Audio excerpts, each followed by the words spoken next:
welcome one and all to the Should F1 Race That in the Future series. We're here at Mugello in the Tuscan hills of Italy, racing around in the Ferrari SF70H. Of course, the 2017 Ferrari won 5 out of the 20 races, down towards turn number 1. San Donato, this sort of open hairpin, throwing the car in and just running a little bit wide next. If you're going to come back over as you now make your way through the first chicane, big accident in 2020 on that opening lap. Couple cars out, Grosjean into the grass, or into the gravel, and Max Verstappen as well. Second chicane in the lap.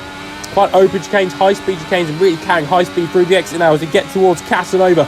Dropping down the hill, throw the car in, full speed, keep it full throttle, foot to the floor, absolutely pinned. Now through Arrivata 1, still full throttle, climbing up the hill, Arrivata 2, still full throttle, and really running wide and carrying full speed now as you get towards the fourth chicane, I think at this point, fourth wide chicane, running wide on the exit as well, carrying the speed through the exit of these chicanes, and now down towards the hairpin, which is such a long winding hairpin, very understeering, just waiting to get that power on. Now towards, I think, the fifth chicane of the lap, really opened up, and we saw some really high speed there in 2020 when the F1 was here. Final corner we get to, and get on the power nice and early for that long main straight. And Mugello, well, another track that stood in, like Imola in the last video, the last Should F1 Race That in the Future video, that stood in last year. Hasn't got the call up this year as of yet. We're not sure. You never know, it might do, but definitely a race that brought a lot of excitement, a lot of incidents throughout. The driver's definitely a little bit unfamiliar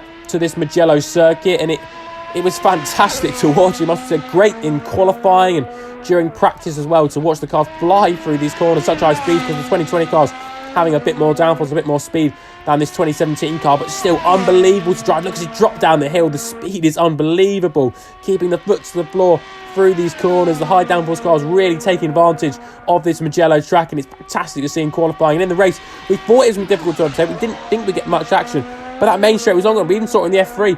Super racing between the drivers, and Alex Albon on his push to third, made some great moves down at turn 1, and we saw some great starts as well. Even after that, if you ignore the calamitous initial first lap start, some great runs down towards turn 1, a long run from the starting grid down to that first corner.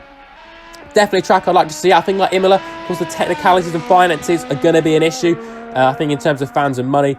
But nevertheless, it's a brilliant track, and one I definitely love to see F1 return to. We'll flick to an onboard lap in the cockpit once again.